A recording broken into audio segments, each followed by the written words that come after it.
There's a photograph from 1864 that most people have never seen. It shows a group of students and teachers standing outside a schoolhouse in Alexandria, Virginia. In the back row stands a black woman, marked with a small X beneath her image. That woman is Harriet Jacobs.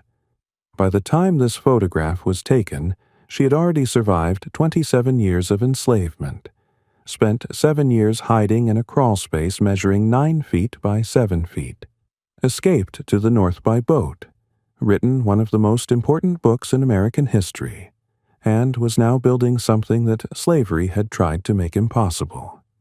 This is her story. Harriet Ann Jacobs was born into slavery in Edenton, North Carolina, in 1813. Edenton was a small coastal town, the kind of place where everyone knew everyone else's business, where the slave market stood at the intersection of Broad Street and Water Street, where human beings were bought and sold alongside produce and dry goods. Harriet's mother, Delilah Horniblow, was enslaved by John Horniblow, who owned a tavern in town. Her father, Elijah Knox, was an enslaved carpenter owned by Dr. Andrew Knox.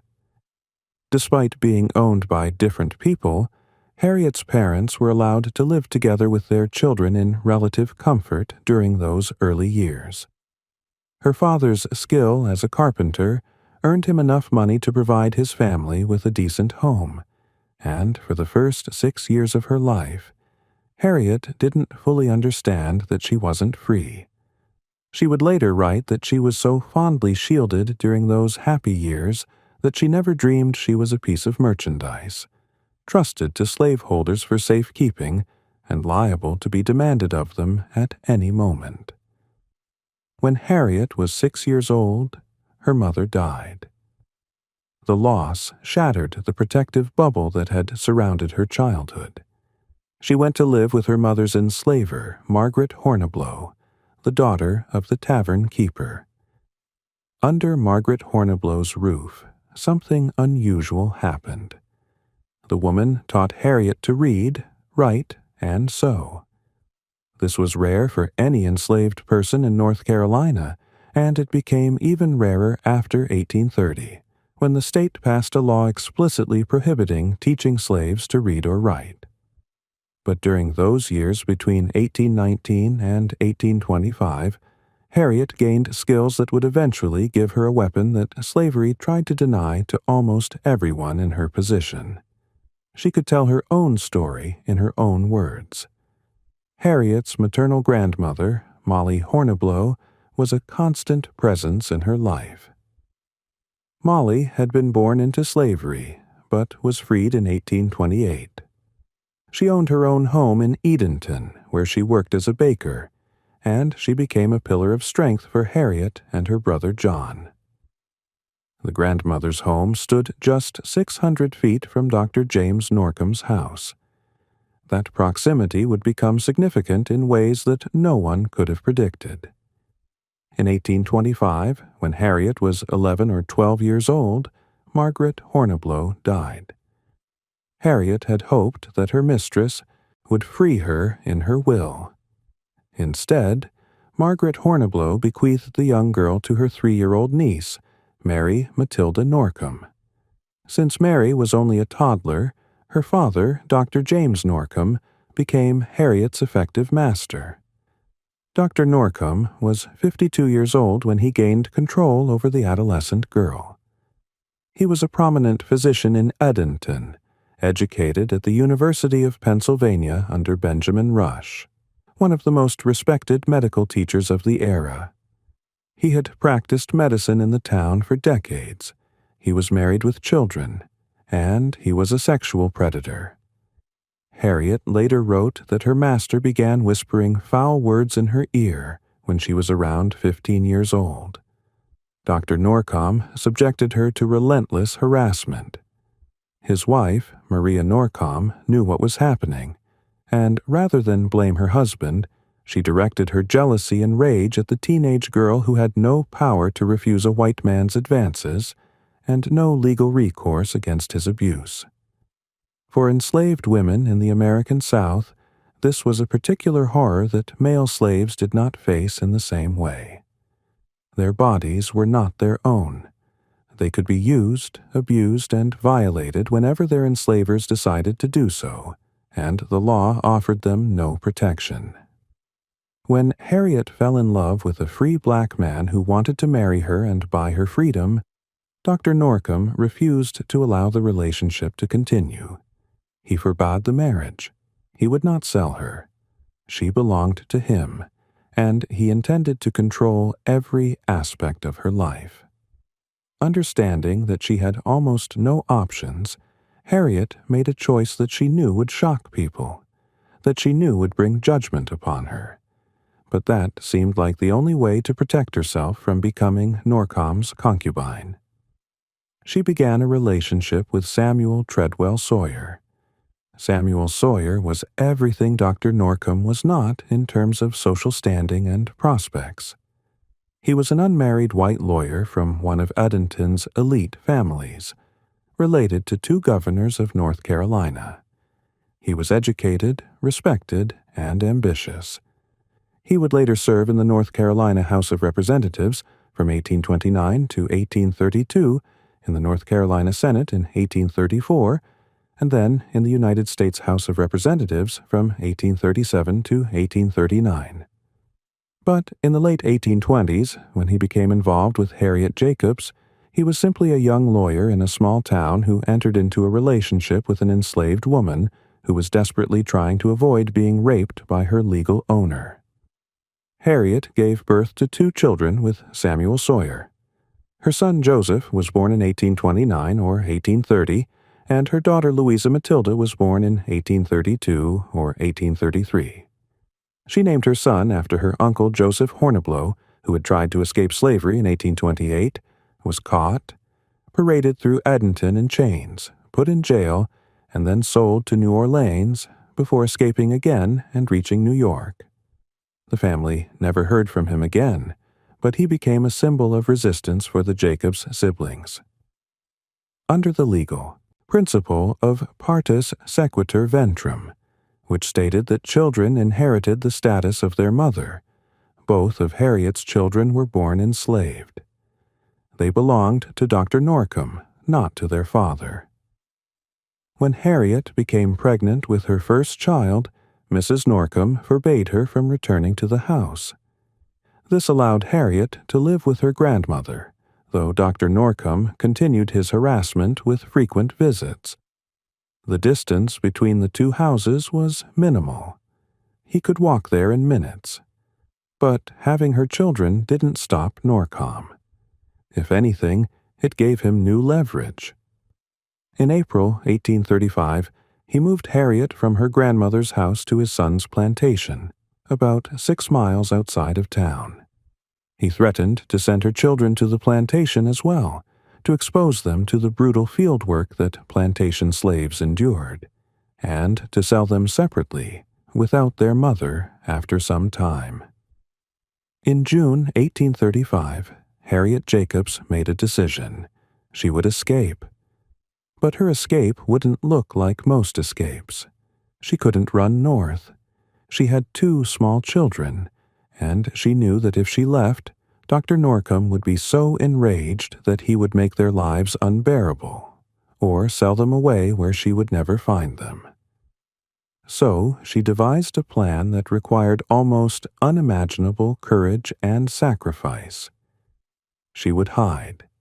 She would make Norcom think she had run away to the north, which would hopefully induce him to sell her children to their father, Samuel Sawyer, who could then grant them relative freedom. And she would stay hidden, somewhere close enough to watch over them, until she found a way to truly escape. A white woman, who was herself a slaveholder, hid Harriet at great personal risk. After a short time, when that became too dangerous, Harriet hid in a swamp near the town. Finally, she found her way to her grandmother's house. Molly Horniblow had a storage room, and above that storage room was a crawlspace under the roof. The space measured 9 feet long, 7 feet wide, and 3 feet at its highest point. Harriet Jacobs could not stand up in it. She could barely sit up in it. It had no ventilation, no light, no heat in winter, and became suffocatingly hot in summer. It was infested with insects and vermin. This tiny, dark, cramped space became Harriet's home for the next 7 years. Think about that. 7 years. 2,555 days. She bored a small hole in the wall, about an inch square, to let in air and light, and to allow her to see outside. Through that hole, she could sometimes see her children playing in her grandmother's yard. She could hear their voices. They had no idea their mother was just above their heads.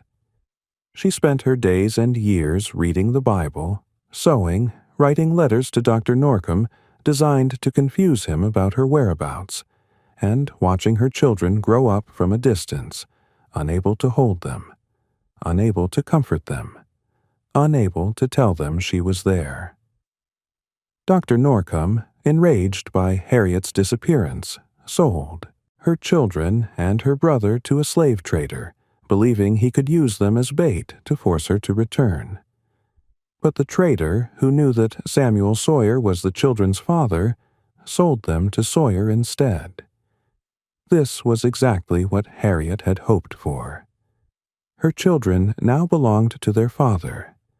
He allowed them to live with Molly Horniblow, and though he didn't immediately free them as he had promised, they were at least protected from the cruelty of Dr. Norcom. During those 7 years in hiding, Harriet's body deteriorated. The inability to move, to exercise, to stand up, caused health problems that she would feel for the rest of her life. The isolation was psychological torture. At times, she wrote later, she was stupefied and listless. At other times, she became impatient, desperate to know when these dark years would end, and she could again feel the sunshine and breathe pure air. She watched through her peephole as her children grew. She listened to their voices. She lived with the knowledge that they didn't know she was there, that they believed she had abandoned them. In 1837, Samuel Sawyer was elected to Congress. He moved to Washington without freeing Harriet's children. In 1838, he married Lavinia Peyton, with whom he would have 3 daughters. He sent Louisa to Brooklyn to work as a house servant for his cousins. Eventually, Joseph was sent north as well. The children were in the north, living in relative freedom, but they were still legally enslaved, and their mother was still trapped in a crawlspace in North Carolina. In 1842, after nearly 7 years in hiding, Harriet's opportunity finally came. Her uncle arranged for a ship captain to take her. She left her hiding place for the last time, described its desolate appearance one final time, and noted that the light of hope had risen in her soul. She secretly boarded a boat in Edenton Harbor bound for Philadelphia. After 7 years of barely moving, of living in a space where she couldn't stand, she was on a boat heading north toward freedom. In Philadelphia, members of the Philadelphia Vigilant Committee, an organization of anti-slavery activists, helped her. After a short stay, she continued to New York City by train. She was reunited with her daughter Louisa, who had been living in Brooklyn. She met her brother John, who had also escaped slavery and was living in New York. Later, her son Joseph joined them in Boston. After more than a decade of separation, sacrifice, and suffering, Harriet had her children with her in the Free States. But freedom in the North was not really freedom. Harriet found work as a nursemaid for Mary Stace Willis and her husband, Nathaniel Parker Willis. Nathaniel Willis was an extremely popular poet, essayist, and magazine editor of his time. Mary Willis, who Harriet would later refer to as Mrs. Bruce in her autobiography, proved to be a true and sympathizing friend. Harriet had no references when she applied for the job, but Mary Willis hired her anyway, for a trial period of 1 week. That relationship would last for generations, until Harriet's daughter Louisa died in 1917 at the home of Nathaniel Willis's daughter from his second marriage. In 1843, Harriet learned that Dr. Norcom was on his way to New York to reclaim her. This was completely legal. She was still, in the eyes of the law, his property. She fled to Boston to stay with her brother John. When Mary Stace Willis died in 1845, Nathaniel Willis asked Harriet to accompany him and his daughter Imogen to England to visit Mary's family. Harriet agreed. In England, she experienced something she had never felt before. She could breathe, she wrote, with the delightful consciousness of pure, unadulterated freedom. For the first time in her life, no one looked at her as property. No one treated her as less than human because of the color of her skin. She visited Steventon in Berkshire, a small town where she observed the poverty of white workers but noted that even in their poverty, they had something she did not. They had their freedom. When Harriet returned to the United States, she went to live with her brother John in Rochester, New York. John was working in an anti-slavery reading room and bookstore above the offices of Frederick Douglass's newspaper, the North Star. In Rochester, Harriet became involved with the abolitionist movement. She met Amy Post and Isaac Post, who were deeply involved in both abolitionism and women's rights. Amy Post became one of Harriet's closest friends and most important supporters. The Posts were white Quakers who treated Harriet with genuine respect and equality, something she had rarely experienced from white people. In 1850, Congress passed the Fugitive Slave Act as part of the Compromise of 1850. The new law made it much easier for slaveholders to reclaim fugitive slaves, even in free states. It required citizens to assist in capturing escaped slaves and denied accused fugitives the right to a jury trial. For people like Harriet Jacobs, who had found relative safety in the North, the law was terrifying. She could be seized at any time and dragged back to North Carolina. That same year, Harriet returned to work for the Willis family. Nathaniel Willis had remarried. His second wife, Cornelia Grinnell Willis, came from a prominent anti-slavery family in New Bedford, Massachusetts.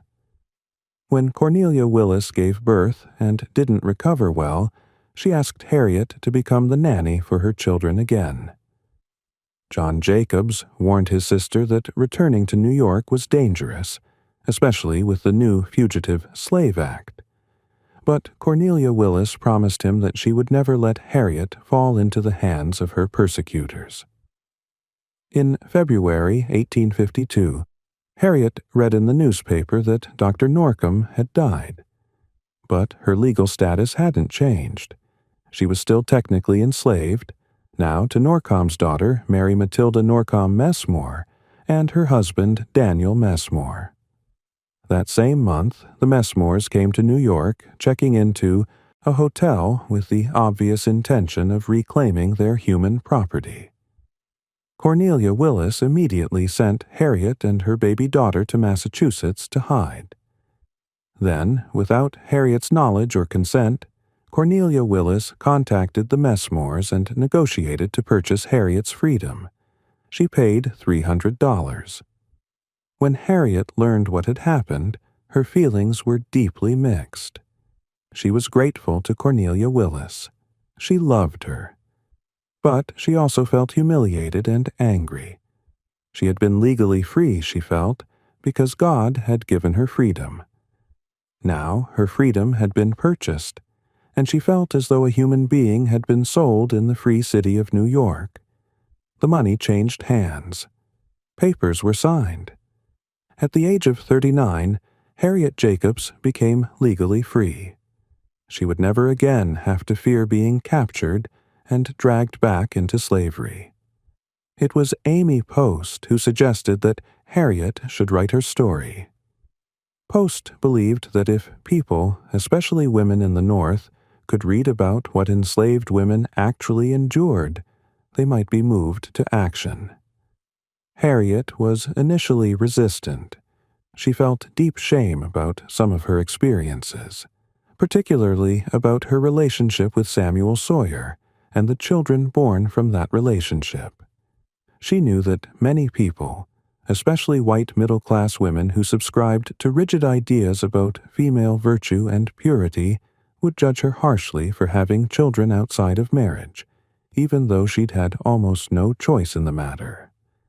But Post persisted, gently urging Harriet to consider making her story public. Harriet first tried to get Harriet Beecher Stowe, whose novel Uncle Tom's Cabin had become an instant bestseller in 1852, to help her. She wrote an outline of her story and asked Amy Post to send it to Stowe, proposing that she could tell Stowe the full story so Stowe could write it as a book. When Stowe didn't respond favorably, Harriet then asked Cornelia Willis to propose that her daughter Louisa could accompany Stowe to England and tell the story during the journey. Stowe declined and forwarded the story outline to Willis. This meant that Cornelia Willis learned about the true parentage of Harriet's children. Harriet felt betrayed and humiliated that her employer now knew the details of her past that she had worked so hard to keep private. But Harriet decided to write the book herself.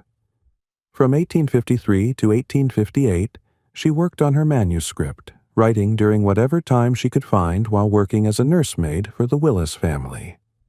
She changed all the names in the story. She became Linda Brent. Dr. James Norcom became Dr. Flint. Samuel Sawyer became Mr. Sands. Her grandmother, Molly Horniblow, became Aunt Martha. She omitted place names and specific dates. She wanted to protect the people in her story, both those who had helped her and those who were still living.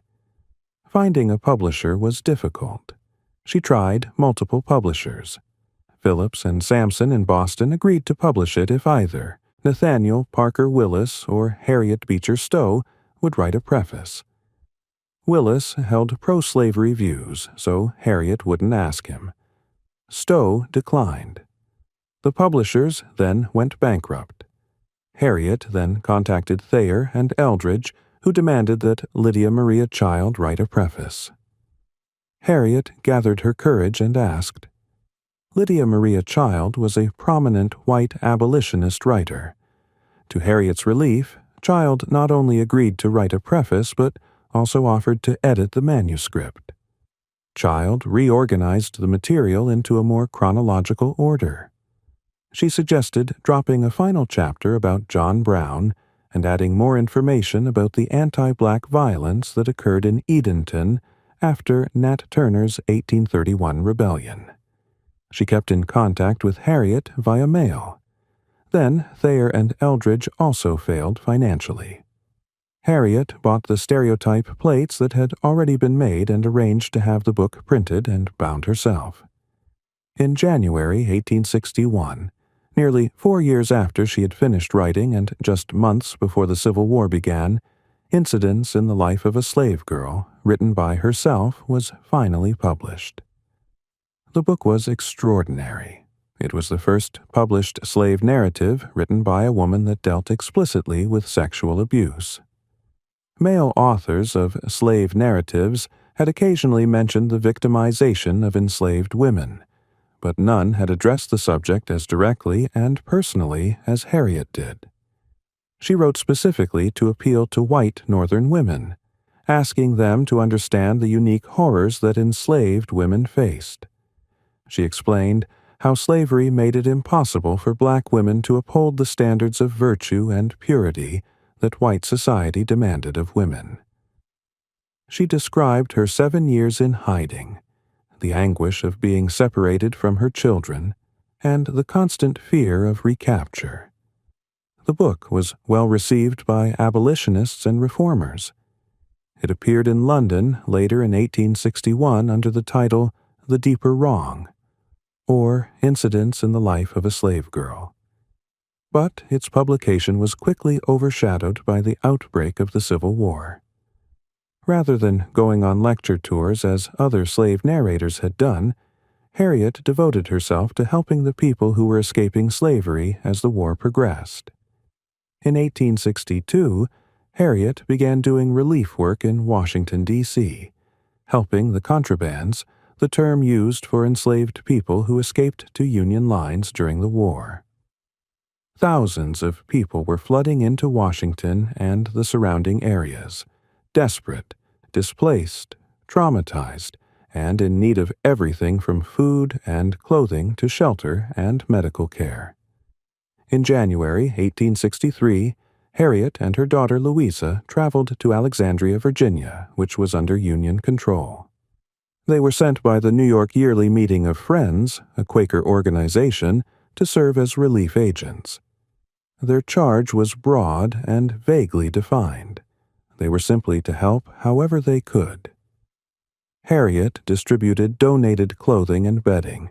She advocated for better housing and health care.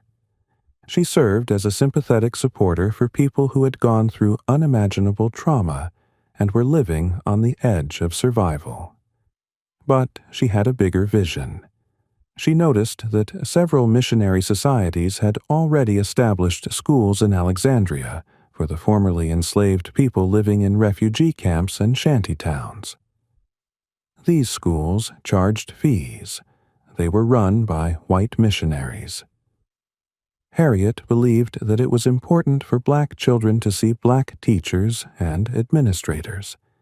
She believed, as she wrote, that it had a good effect upon these people to convince them that their own race could do something for their elevation. It inspired them with confidence to help each other. Harriet traveled to New York and Boston to raise funds. She brought her daughter Louisa and a family friend, Virginia Lawton, to Alexandria to serve as teachers.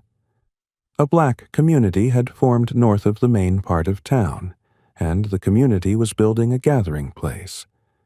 White missionary societies wanted to take control of it. Harriet had other ideas. Before the school building was even finished, she met with the black trustees who were nominally in charge. She told them her plan to bring young black women to teach in the school. They supported her, but they explained that white people had already made arrangements without consulting them. Harriet invited all the contending parties to a meeting with the trustees. She wanted everyone to hear what would be said about the teachers. More importantly, she wanted the black trustees to understand that the time had come when it was their privilege to have something to say about their own school. She argued passionately that the school should be controlled by the black community it served. Several white men made the case that their missionary society should take charge. Harriet urged the trustees to stand firm. They voted that Louisa Jacobs would head the school, with Virginia Lawton as her assistant. The Jacobs Free School opened its doors on January 11, 1864, with 75 students. Within 3 months, enrollment had grown to more than 200 students. It was tuition-free, which was unusual. It was run by black women. This was almost unprecedented. Harriet had succeeded in creating something powerful. She had given formerly enslaved children access to education led by people who looked like them, who understood what they had been through, who could serve as proof that black people were capable of educating themselves and their children. During her time in Alexandria, Harriet witnessed both the joy and the trauma of the war years. She helped formerly enslaved people who were finally free, but who had nowhere to go, no resources, and often no family support because slavery had torn their families apart. She witnessed celebrations when Union victories brought more people to freedom. She witnessed grief and fear when Confederate forces seemed to be advancing. On March 20, 1864, she was present when, The relief ship Marcia Day returned from Haiti with nearly 300 destitute passengers. She wrote reports for northern newspapers describing the conditions of the refugees, using her celebrity as the author of Incidents in the Life of a Slave Girl to raise awareness and funds. In 1864, Harriet was named to the executive committee of the Women's Loyal National League, headed by Elizabeth Cady Stanton and Susan B. Anthony. This recognized her work and her importance in both the abolitionist movement and the women's rights movement. She continued working in Alexandria until July 1865, months after the war ended. She then hoped to establish an orphan asylum in Savannah, Georgia. She and Louisa traveled there and continued their relief work with freed people. But the reality of post-war Georgia, with its rising violence from groups like the Ku Klux Klan, made their work impossible and dangerous. In 1867, Harriet returned to Edenton, North Carolina, for the first time since her escape in 1842. She visited the places where she had been enslaved. She reflected on those she had loved and their unfaltering devotion toward her and her children. But the South was becoming increasingly hostile to black people who had gained their freedom. The brief promise of Reconstruction was giving way to violence, intimidation, and the systematic reestablishment of white supremacy through different means. Eventually, racist violence drove Harriet and Louisa back north. By 1870, Harriet had settled in Cambridge, Massachusetts, where she opened a boarding house. She and Louisa ran it together. By the mid-1880s, they had moved to Washington, D.C. Harriet lived quietly in those final years. The book that had been so important in 1861 had fallen out of print. Her name was largely forgotten. The fame she had briefly enjoyed as Linda the Slave Girl had faded, but she continued to live with her daughter, who remained devoted to her throughout her life. On March 7, 1897, Harriet Jacobs died in Washington, D.C. She was 83 or 84 years old. She had lived nearly 56 years as a free woman, more than twice as long as she had lived in slavery. The Reverend Francis Grimke, a black minister and author who had also been enslaved, eulogized her as a woman of strong individuality and marked character. She was buried at Mount Auburn Cemetery in Cambridge, Massachusetts. Her headstone reads, "Patient in tribulation, fervent in spirit serving the Lord." For decades, Harriet Jacobs and her book were forgotten. By the early 20th century, both she and Incidents in the Life of a Slave Girl had disappeared from public consciousness. When the book was rediscovered in the 1960s, during the Civil Rights Movement and the Women's Movement, many scholars believed it was a work of fiction written by Lydia Maria Child. The accepted academic opinion, voiced by respected historians, was that no enslaved woman could have written such a sophisticated and powerful narrative.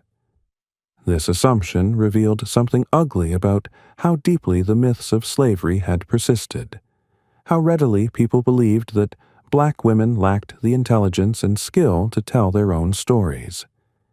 It took the meticulous research of historian Jean Fagan Yellen to prove beyond doubt that Harriet Jacobs was the true author of Incidents, and that the narrative was her autobiography, not a work of fiction.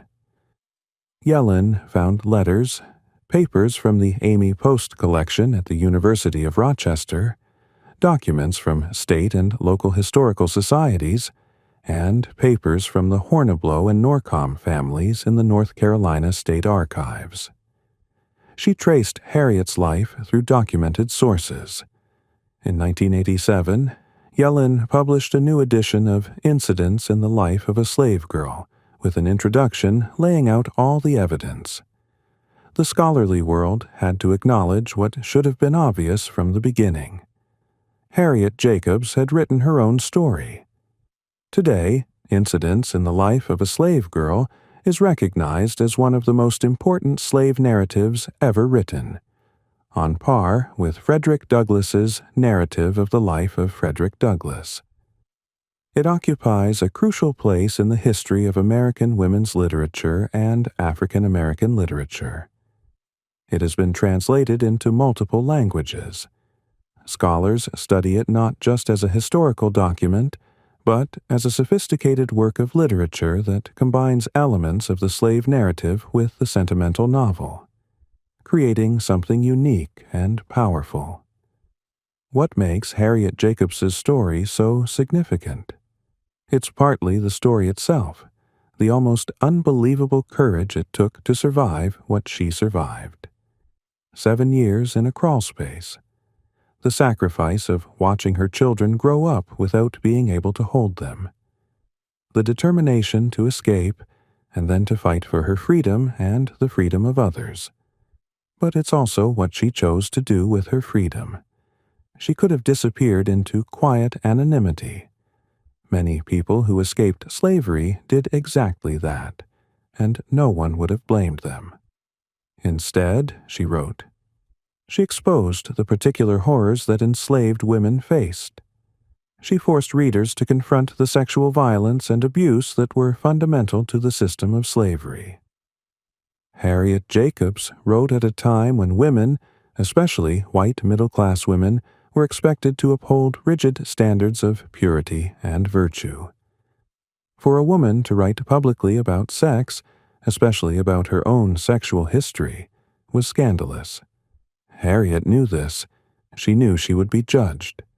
She addresses it directly in her narrative, asking her readers to understand that a slave woman should not be judged by the same standards as free women. She pleads for understanding while simultaneously refusing to apologize for the choices she made to survive and protect her children. She writes with a clear-eyed understanding of what slavery did to families, to women, to children. She doesn't sanitize the horror. She doesn't make herself into a perfect victim. She shows herself as a human being who made difficult choices in an impossible situation. Her work during the Civil War and Reconstruction is equally significant. She didn't just write about the problems of slavery. She worked to solve the problems of freedom. She understood that newly freed people needed education, health care, housing, and the dignity of controlling their own institutions.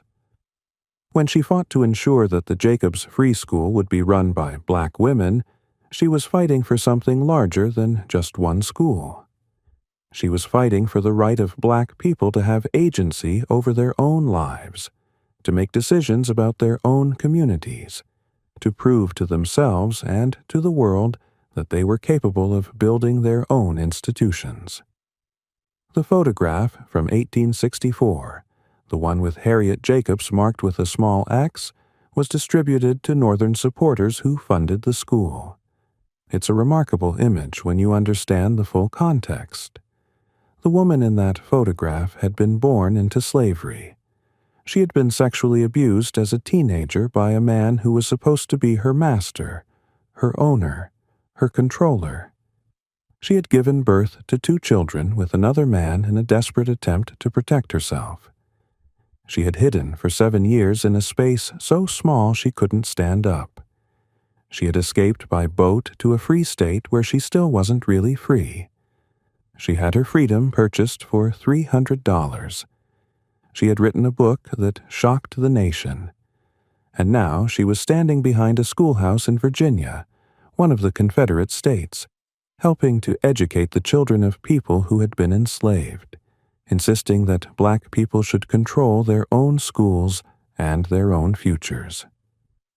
Think about what that photograph represents. It represents the failure of slavery to destroy her. It represents the failure of Dr. James Norcom to break her spirit. It represents the success of her resistance, her courage, her determination to not just survive, but to help others survive and thrive. It represents the success of her insistence that she was not property, that she was a human being with dignity and worth, and the right to control her own body and her own life. Harriet Jacobs lived long enough to see slavery end. She lived long enough to see the brief promise of Reconstruction, and she lived long enough to see that promise betrayed. She lived long enough to see the violent reestablishment of white supremacy across the South, the rise of Jim Crow laws, the lynchings and terrorism that would define the lives of Black Americans for generations to come. She knew that the fight wasn't over. She knew that legal freedom was not the same as true freedom, that changing laws was not the same as changing hearts and minds and systems of power. But she also got to live almost 56 years as a free woman. She got to watch her children grow into adults. She got to write her story and see it published. She got to help hundreds of people who had been enslaved. She got to create a school that gave children the education that slavery had tried to deny them. She got to make choices about her own life. And in the end, isn't that what freedom really means? The ability to make choices, to control your own destiny, to be recognized as a full human being with dignity and worth. The legacy of Harriet Jacobs is the legacy of telling truth to power. It's the legacy of refusing to be silenced, of refusing to accept the narratives that others try to impose on you. For so long, the history of slavery was told by white people, often white people who wanted to minimize the horror, or who wanted to paint enslaved people as passive victims who accepted their fate. Slave narratives like Harriet's challenged that narrative. They gave formerly enslaved people the chance to tell their own stories in their own words. They documented the violence, the trauma, the resistance, and the humanity of people who had been systematically dehumanized. When scholars in the 20th century assumed that a white woman must have written incidents in the life of a slave girl, they were perpetuating the same kind of racism that had justified slavery in the first place. They were assuming that a black woman couldn't possibly have the intelligence or skill to write such a powerful book. John Fagan Yellen's research didn't just restore Harriet Jacobs's authorship. It forced the academic world to confront its own biases and assumptions. It proved that black women had been telling their own stories all along, and that those stories were just as sophisticated, just as powerful, and just as important as any stories written by white authors. Today, when we read incidents in the life of a slave girl, we're reading the words of a woman who refused to let slavery define her. We're reading the words of a woman who made impossible choices and survived impossible circumstances. We're reading the words of a woman who understood that her story mattered, that it could make a difference, that it could help other people understand what slavery really was. And she was right. Her story has made a difference. It continues to make a difference. Harriet Jacobs spent 7 years in a crawlspace, 9 feet long, 7 feet wide, and 3 feet high. She could have emerged from that experience broken, destroyed, defeated. Instead, she emerged determined to fight. She fought for her freedom. She fought for her children's freedom. She fought for the right to tell her own story. She fought for the education and dignity of newly freed people. She fought with words and with actions. And in the end, she won. Not completely, not perfectly. The world didn't change as much as she probably hoped it would. But she made a difference. She left a legacy. She proved that one person, even one person born into slavery with almost no power or resources, could resist, could survive, could tell the truth, and could change the world, even if only a little bit at a time. When Harriet Jacobs died in 1897, the United States was 32 years past the end of slavery. The 13th Amendment had abolished it. The 14th Amendment had granted citizenship to formerly enslaved people. The 15th Amendment had granted black men the right to vote.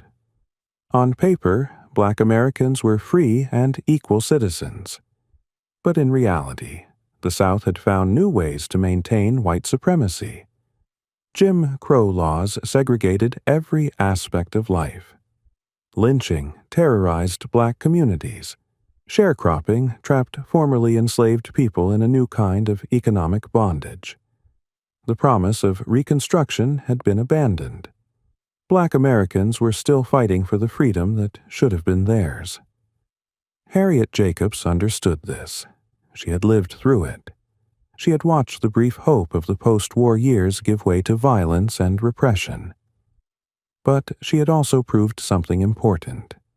She had proved that resistance mattered, that telling your story mattered, that fighting for education and dignity and agency mattered.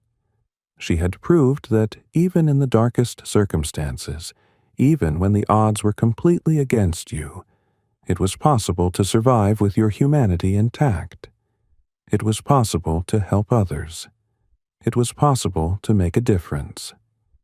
Her grave in Mount Auburn Cemetery in Cambridge has become one of the most visited graves in that historic cemetery. People come from around the world to pay their respects to the woman who spent 7 years in a crawlspace and then spent the rest of her life fighting for freedom and justice. Her book is taught in schools and universities. Her story has inspired novels, plays, and scholarly works. She is remembered not as a victim of slavery, though she certainly was victimized by slavery, but as a fighter, a survivor, a writer, an activist, and a woman who refused to be defined by the circumstances of her birth. The small schoolhouse in Alexandria where Harriet and Louisa Jacobs taught is gone now, but the legacy of what they built there remains. They proved that black people could educate themselves and their children. They proved that black people could run their own institutions. They proved that freedom meant not just the absence of slavery, but the presence of opportunity, dignity, and self-determination. That photograph from 1864, with Harriet Jacobs marked with a small X, stands as a testament to all of that. It's a photograph of victory. Not complete victory, not perfect victory, but victory nonetheless. The victory of survival. The victory of resistance. The victory of a woman who refused to let slavery destroy her and who used her freedom to help others find theirs.